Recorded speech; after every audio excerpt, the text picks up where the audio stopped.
say good horses make good trainers, so hopefully that's what she can make me.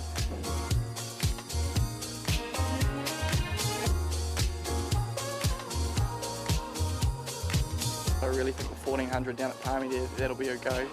Extra 200 metres, she'll just eat it up.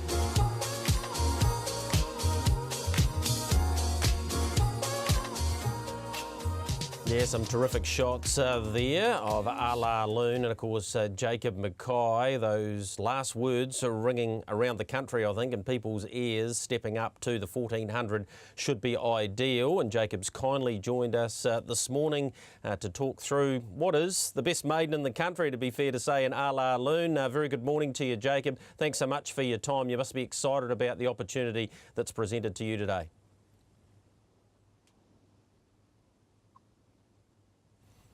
Just lost Jacob there for a moment, but we'll get him back very shortly and talk to him about this reliable man filly who really has done a magnificent job in a handful of starts to date. Went so close in the Group 1 at Ellerslie alongside Your Deal, who took it out. We'll have a look at that driving finish. Flip of the coin, the odds around Your Deal. Opie Bossum doing the riding as was the case last time. Of course, stablemate Equinox, who's a $9 chance, winner of 2 of its 3 runs, including at Trentham over Holy Mongol Emperor, who has been the big mover.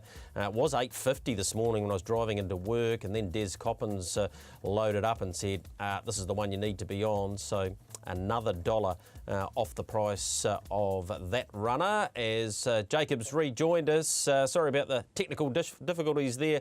Jacob, just saying about A La Lune being the best maiden in the country. Let's wipe that tag away today, and what is her grand final? Yeah, exactly. It would be a good way to clear maidens. What she did last time, she's sort of delivering Buckwin, but she can back that sort of form up today. She should be competitive again.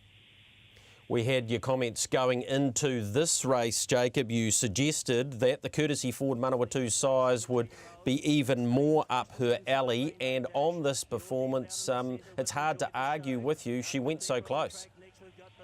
Yeah, all the way through. She suggested she's been wanting more ground. Around the Crack Millions, and even her first couple of runs, she got back and really found the lines with 1400, which is like it's going to be perfect for her in the future. More ground, sort of a mile to 2000, I think is going to end up being a go. Jacob, she's drawn up about the middle as we see her go so close to winning at Ellerslie.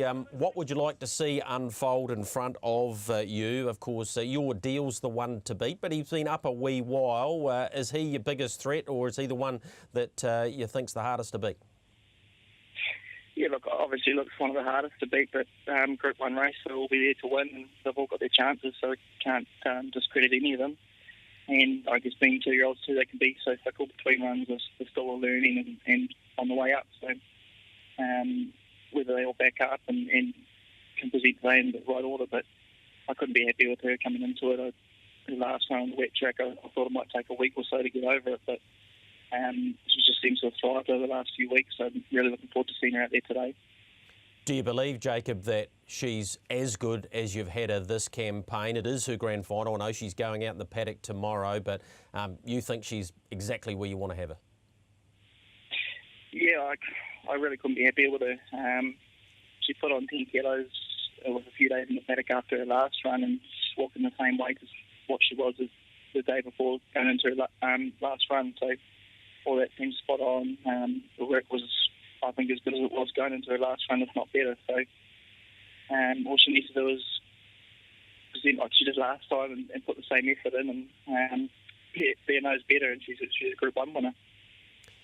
We wish you all the very best with her. You got 3 runners in prior to her going to that Group 1 final today. Let's talk about race number 5 and your runner here, Mr. Universe. Opie Bossum on board. That's a huge plus.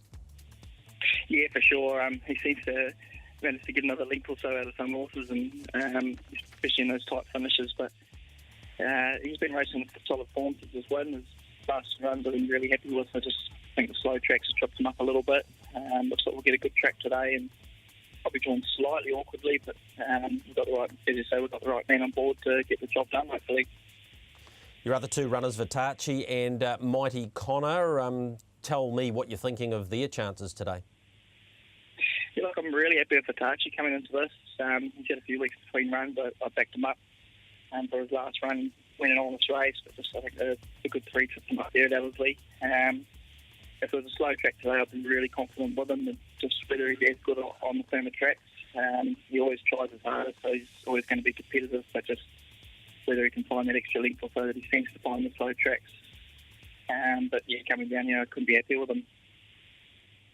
Jacob, thanks so much for your time. All the very best with your team in today, and obviously for the Group 1. I know how important it would be for you to send her to the paddock in winning form, and we hope things roll your way today. Cheers for that, Greg, and we'll certainly be trying harder.